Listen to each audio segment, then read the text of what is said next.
everybody? Fran here, Rams and Elite Fitness. Welcome back to another Chalk Talk video. If you haven't watched the last one, go ahead and do that. I go over scale weight and how it relates to fat and muscle, those relationships. And we're going to kind of expand upon that with this video. So it's very critical that you get that baseline knowledge that we covered on our last one. Now today we're looking at the relationship between calories and energy expenditure. Okay, and I have drawn up 3 different scenarios, and we're going to go through that. When most people start a diet, we're going to start here in diagram number 1. They're at baseline, wherever that is. Everybody has a different baseline, but they all start at a certain level, and you're eating about the same amount of food for an extended period of time with no weight loss. And then you decide to go on a diet, and most diets typically have you cut calories massively and quickly. Whether it is a juice diet, a paleo diet, a cleanse, a detox, most things have you cut out breads, any sort of carbohydrate, and it's done very quickly to the point where you're consuming mainly vegetables and lean meats like chicken. Now, I'm not railing against those foods, but what I'm going to show here is that quick drop, it may not be the best scenario to find yourself in.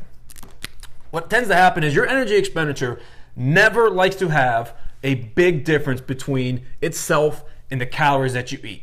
The way you want to think about this is calories. When you eat food, that's energy that you are ingesting, intaking. Energy expenditure is energy that you are burning off. Your body likes to be in homeostasis. We all learned this in 5th grade. It essentially likes to be even. Energy out, energy in. It tries to match up as best it can. So when you're starting at baseline and you're not losing weight, your energy expenditure tends to be about the same. Okay, it's going to be about the same.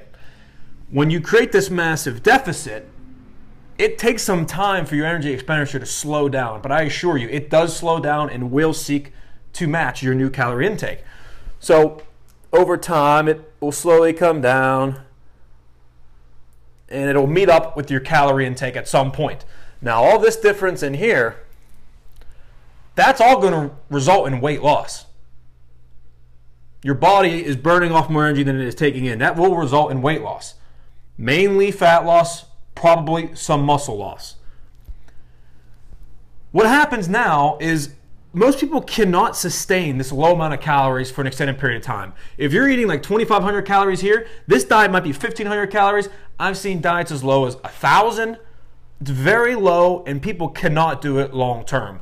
So, and on top of that, when this matches up, when your energy expenditure comes to match up, you stop losing weight.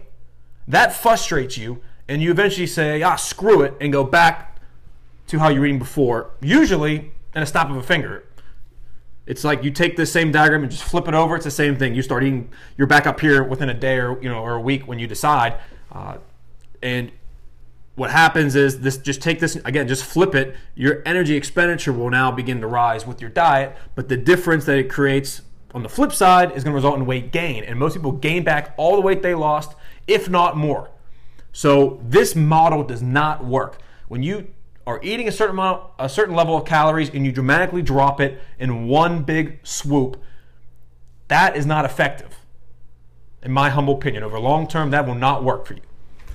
What I suggest, if you find yourself here at the valley, okay, you're on some diet, it's very low calorie, and you stop losing weight, what you should do is diagram number 2. Diagram number 2 is essentially reverse dieting. You will slowly increase your calories over time, rising back to your baseline level, trying to minimize weight gain during this period. You've lost weight here. What you don't want to do is undermine yourself and gain it all back by rapidly increasing calories. So if you slowly do it over time, what you're going to find is your energy expenditure will start to adjust, just like it did in the first diagram, and eventually come back to baseline with you. And this may be weight gain depending upon how much of a difference there is, but you try it, it's not going to be massive if you do reverse dieting correctly, and we can discuss reverse dieting in detail in another video about how I would do it. But for now, just know that if you slowly increase calories instead of massively one swoop increasing them, you minimize your chance of weight gain. So you get to preserve your weight loss without trying to gain back most of it. Then you're back to baseline. So now you're back to your 2,500 calories, and you should be slimmer. What I propose in diagram 3 is an alternative to diagram 1. Instead of having that massive jump What I like is slowly decreasing calories over time. It's going to work the same exact way, but you get to consume more calories and we minimize your low point. Because I would argue to have an extended period of time like this, that is extremely hard to do. Why would you do that? My big thing for when it comes to a diet is I want you to eat as many calories as possible while being able to still lose weight. That's the goal. It's not to eat as few calories as I can. It's to eat as many as I can and to still lose weight. And this technique works really nice. So if you're eating about 2,500 calories, my suggestion is drop like 300, maybe 400 calories. So now you're consuming maybe 2,100, 2,000. Consume that until you stop losing weight, because you're still going to lose weight. Your energy expenditure has now risen back up here. Once you start dropping calories, it doesn't instantly just go down. It has to, over time, get here, right? And this in the middle is weight loss, mainly fat loss. When it meets up again and you stop losing weight, you weigh in on your weekly weigh-in, you're the same, you don't lose any fat, drop your calories again, 300, 400 calories. And then now your body works to match back up, again, resulting in weight loss. And repeat that one final time. More weight loss. And look, we're not down here very long. Now, once you're here and you stop losing weight, we're back to diagram number 2, and we reverse diet out of that, minimizing weight loss. This is the best way to do it. This is what clients stick to that I find.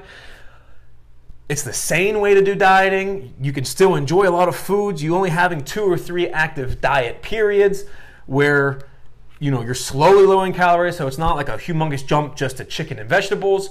It's a lot easier to stick to, and it's a lot more fun this way. You can still enjoy yourself on a diet like this and not have the ramifications of, if you eat, like on this diet, if you consume pizza, a donut, or whatever, if you cheat on your diet, it can harm your weight loss progress, because your calories then might be up to here, halfway where it's supposed to be. This is a lot better. This is what I suggest. Slowly lowering calories over time, slowly raising them out of a diet. We'll get more into these in future videos, but for now, this is a nice basic overview of the concept.